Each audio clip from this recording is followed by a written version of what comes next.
What is your did it before it was cool thing? I was a big ducking nerd and gamer in the late 80s and 90s. What's funny is in 2000 I went to an EverQuest Guild meetup in Toronto and Customs was incredulous. You're coming to another country to meet people you met in a video game online? Asked like 10 times in different ways. Then in 2008ish I went to Toronto again for a then wow meetup. Why are you coming to Canada? World of Warcraft Guild meetup. How long are you staying? A week. Enjoy your visit. I read The Martian back when it was just a text file on some backwater website. I had a fidget spinner on my desk for about 6 months before they blew up. At that time they weren't being mass produced at all.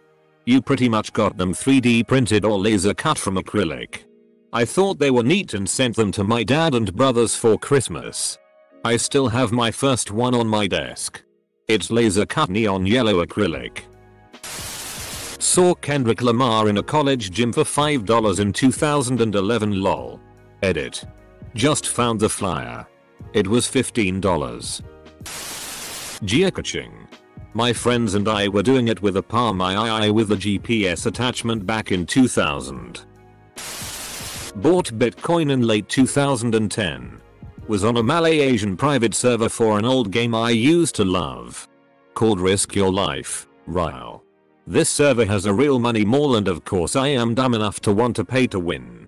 So I go on their site and they don't take normal credit card or PayPal but they offer some weird shit called Bitcoin. So I go through the steps to buy it. Spent around $100 for around 1000 Bitcoin. Spent 600 of the Bitcoin on some rings, a sword, an amulet and an armor. And 400 sat on my wallet until I sold most of it in 2017 for an absolutely massive profit. Still holding a few and changed my entire life. I needed an invite code to make my Gmail account. When I was a young kid, my dad brought home a Fairchild gaming system. And I got addicted to playing video games like Pong and Breakout on my home television. This would have been 1976. I ordered Nirvana's Bleach on cassette before Nevermind came out. Saw in a magazine that they were supporting Sonic Youth. And Daydream Nation was my favorite album at the time. So that was enough of an endorsement for me.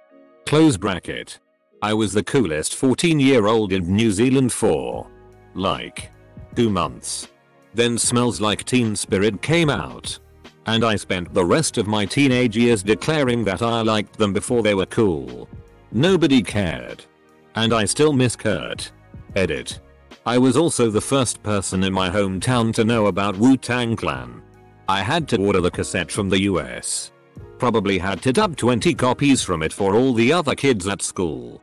Man. I wish I was still that hip. I don't mean to brag, but I bought the Popeyes chicken sandwich like a week or so before it exploded in popularity and people started killing themselves for it. Deleted my Facebook due to privacy concerns. In 2004. Big Chungus was my profile pic for years before it became a meme.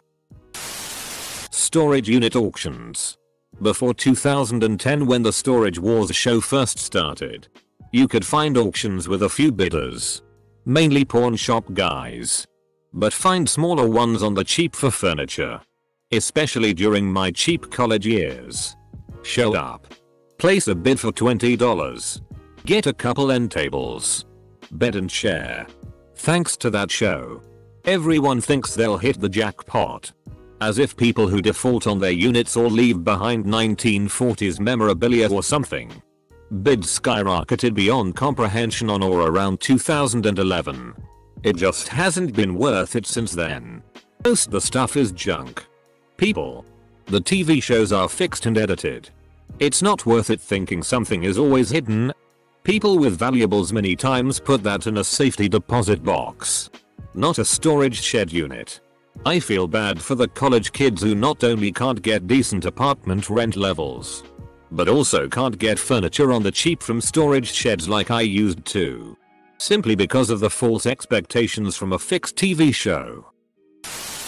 Netflix and Blockbuster mail and DVDs. Intermittent fasting. It's just poverty-based eating.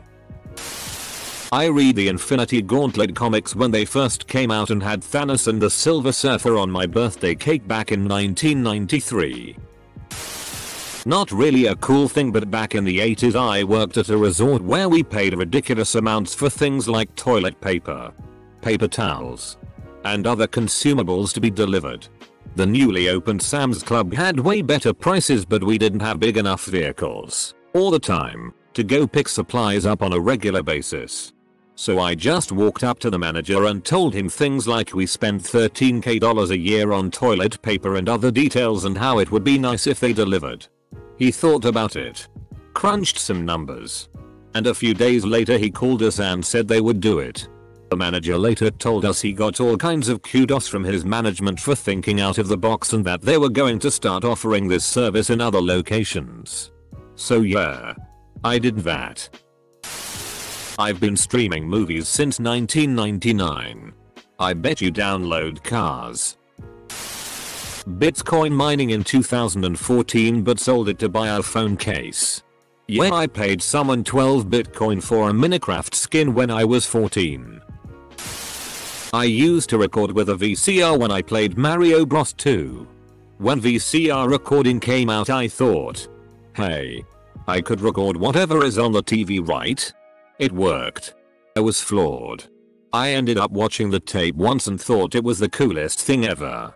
This was on a huge furniture tube TV that sat on the floor and only had a few channels you selected with a dial.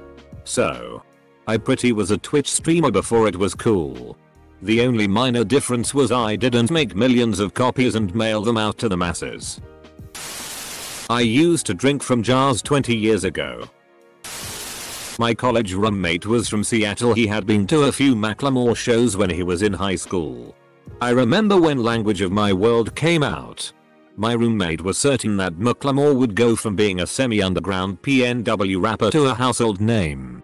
Later on, we had tickets to see him at a small show in Vermont. We bought the tickets a few weeks before the heist came out. I think we bought the tickets for $15 each. We bought 3 tickets and our other friend couldn't come. We ended up selling that ticket for a few $100. It paid for our gas and drinks for that weekend trip. Played Minecraft in alpha by a hair.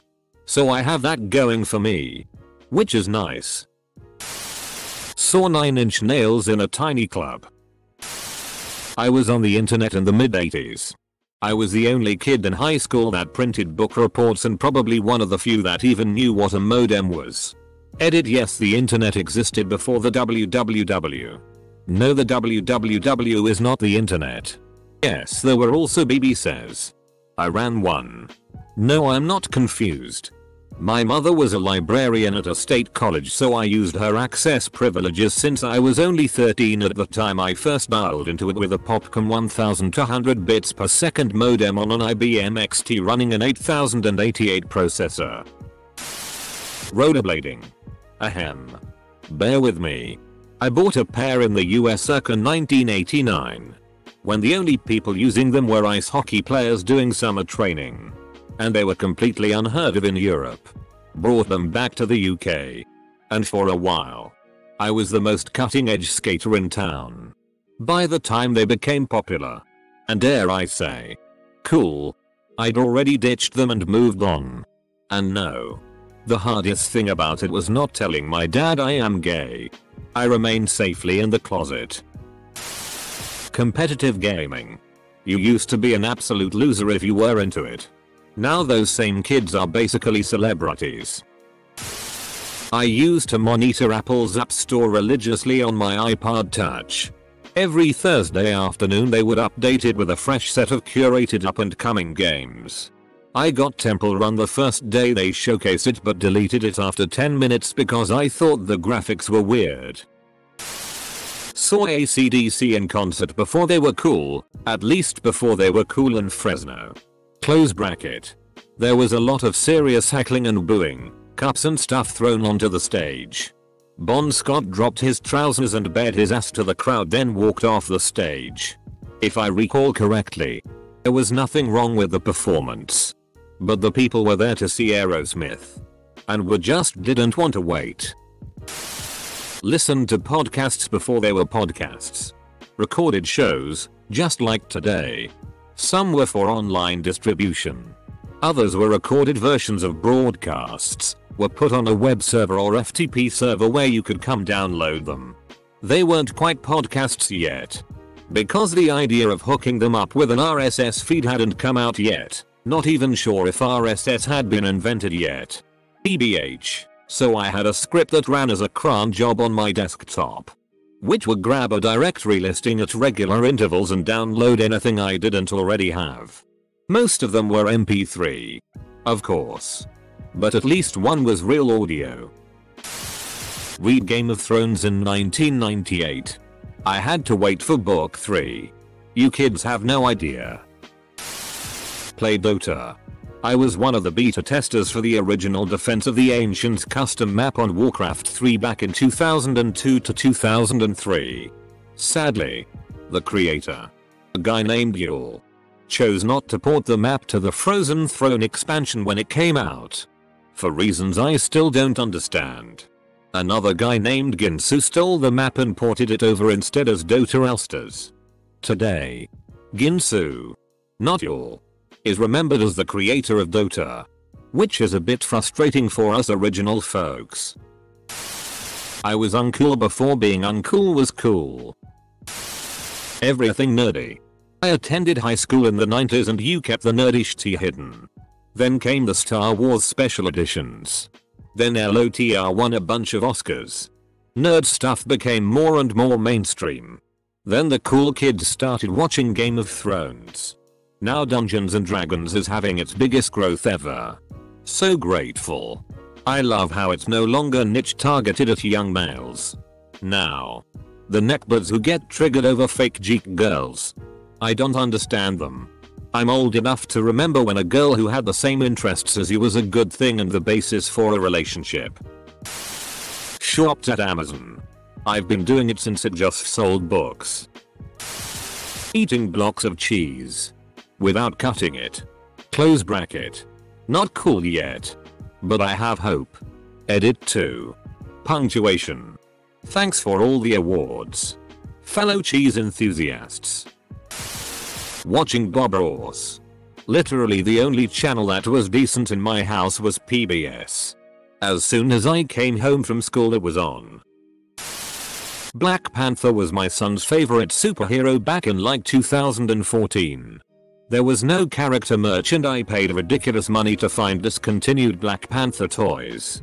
Flash forward a couple years and we're at the theater on opening day in full Black Panther costumes. I did security at a Nitty Ditty Dirt Band concert. They didn't need security. So I spent my night drinking with the band. And got $15 an hour in $1983. Best drinking gig I ever nailed. Quarantining. I was the first boy in my middle school to pierce my ears, trying to be like my big brother. Everyone roasted my ass to the point I just had to take them out. My whole office got sick around January 2020. My brother was flying in with my 2 baby nephews and I was determined to see them. I worked at a long-term care pharmacy at the time so I went to the pharmacy side and wore a mask. It was like a cold or the flu but a lot of coughing that lasted almost 3 weeks. Some of the heavier people complained of shortness of breath. Except me of course. The was paranoid dumbers who's wearing a medical mask just because we have a cough. Looking back I guessed I missed out on some sweet antibodies but oh well. I won. Not sure if this will count but when I was growing up, my dad had an extensive record collection from the 50s and 60s. And I always loved putting them on and listening to them. They were all country bluegrass. And some jazz. But I was a huge fan of folks like Patsy Cline, Buck Owens, Dolly Parton, Eddie Arnold, Chet Atkins, Boots Randolph and Johnny Cash just to name a few. Also had some musicals in there like Honey Get Your Gun. We had so many. We had to store them in a trunk since it collapsed out bookshelf. This was of course during the rise of CDs. So finding vinyl was hard unless you came across them at a flea market. Or Goodwill or something. Seems weird now that vinyl is outselling CDs and Dolly Parton and Johnny Cash are legends in our generation now.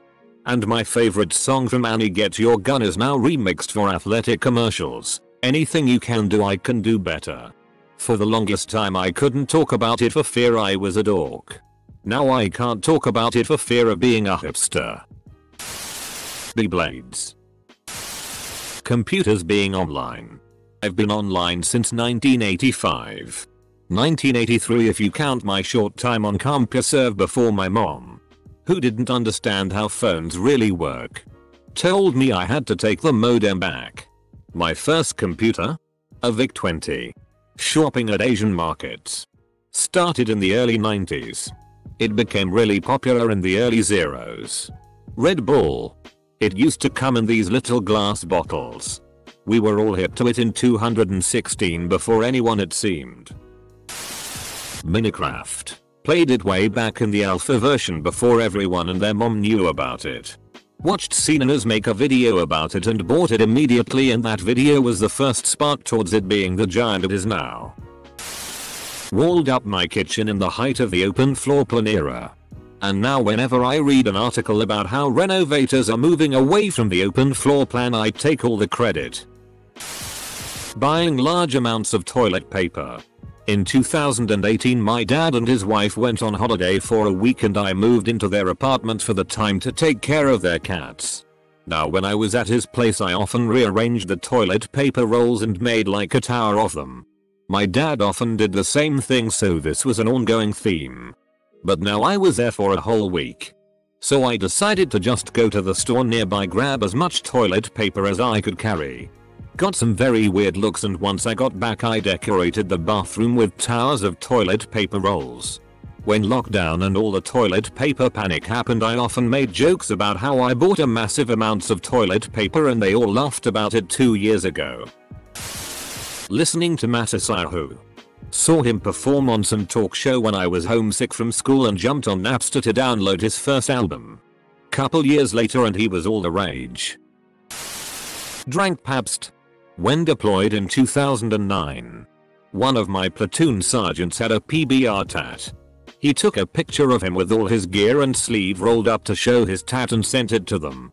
They responded with a box of t-shirts, hats, toothbrushes and even PBR chapstick. It was legit amazing. We got a company photo with the PBR shirts instead of the army brown ones and had our jackets open showing them off. We had it framed and sent it back to them. Sergeant Major would have had a heart attack if he'd seen it. Lol. I was a theater kid before Hamilton. Back when it was really lame to like musicals. Hating Ellen DeGeneres. Closely follow Spassuks. I was there years ago. Watching them test the first little hops of Grasshopper and trying out their first parachutes. I was neck deep in true crime before it was a thing. To the point where folks would ask me, why do you know so much about Jeffrey Dahmer? Minimalism austerity. As a child, my brother used to make fun of me for having hardly anything in my room. I had a bed, dresser, computer and TV. I liked it that way. I was never one to cut out pictures, articles, etc. and put them on my walls. Playing the Persona games. I played Persona 2, Eternal Punishment, and raved about it so much. But people thought it was just a weird Japanese game. Then Persona 5 came along and suddenly those same people were telling me to check it out. I recently realized that I social distanced my whole life. Internet PRN. Go to a NFTP site. Download a text file full of massive amounts of incomprehensible characters. Load it into a viewer and gain access to a glorious 600x800 resolution still picture. Wear mom jeans. They were tight when I bought them, but I'm losing weight. Which ain't half bad now that the slouchy look is in. Technically you were just wearing them when they were uncool. Since fashion is cyclical. Stopped using hairspray. Way back in 89-90. Left me as the only girl in my class that didn't have teased bangs. I built shelves out of pipe and old wood because it was less expensive than building or buying traditional bookcases. Now, it's hipsterish tea. The Cup song. Before Pitch Perfect came out, I was doing the Cup thing for a few years. Watching The Office as an American. When it was only the UK version. As it first aired in the US. Recording vinyl records off to cassette to play in a portable with headphones. Today, retro turntables to USB into a computer is a thing. Software handles the art. Track names. Levels. Back then, had to figure all the track times to fit on each side of a 90-minute cassette. Preferred Maxell. Now, you just stream or buy songs to load on a phone or watch. Then go out and rock dance like nobody knows. I'd say picking locks, but it still isn't cool. I just know I'm the reason it's on the people in my community's radar. I was playing Fortnite before it blew up. They have that co-op story mode Save the World that me and my buddies used to play casually, and then one day I log in to play NC and option for Battle Royale. Tried it out the first day, but it was just incredibly laggy, then actually experienced it on day 2. Had no idea this thing would blow up to be the biggest game in the world during the peak of its popularity. Stopped playing during season 4, but man am I glad I have the Black Knight skin from the first battle pass. My wife created Uber one night after leaving a show. No cabs to be found. She went and knocked on a guy's car window at a stoplight and said, "Hey, I'll give you $20 to take us where we want to go." Semicolon. He agreed and dropped us at a friend's house. We said we may need a ride home and got his number. Later on, around 2 AM or so, we called him back. He answered and said he was on the way. When he arrived, we said we couldn't believe he actually came back. He said that after he dropped us off, he went back downtown and had been taking people home all night. Semicolon. This was about 1-2 years before Uber came out. No offense to your wife. Facebook in 2006. I helped translate it from English to Slovak. Was into the JDM scene with friends before most people even knew Initial D existed. We bought S13, S14, A86, Turbo Skylines and Supras for next to nothing. The MK4 Supras and Skylines did cost a bit more than the others though, and built race them. There were some RX-7 at first, but they were quickly disposed of since they were the most unreliable piece of crap ever. Drank more fuel than Russia drinks vodka. Caught fire here and then for reasons and made no power compared to real turbo engines. I am now terrified when I see for how much they sell now. Hating Jimmy Fallon. I started watching his show with an open mind and quickly realized he was a terrible interviewer and talk show personality who had hid those deficiencies by turning The Tonight Show into a poorly scripted celebrity game show with lazy comedy pieces like that Saved by the Bell remake. For some reason, a lot of people, including my friends, were big fans and ate up his shtick for years. Retro game collecting. Wearing masks at school. Wear my natural afro texture hair. People said I needed to get my hair done, meaning relax permit, to make it permanently straight. Now because of the natural hair movement I get so many compliments from showing my kinks. Lol, it's so funny. Jokes on them though, because my hair is very long and thick and people ask me how I get it like that, and my answer is because my hair and scalp never got damaged from relaxers perms. Watch anime. Over here anime has been on a roller coaster throughout the years. When I was a child everybody watched anime. Dragon Ball, Saint Seiya, Slam Dunk, Yu Yu Hakusho, Shaman King, Pokemon, etc. Then as a teen you were a weirdo if you watched anime. Unless it was one of the classics, mainly Saint Seiya, Slam Dunk and Dragon Ball.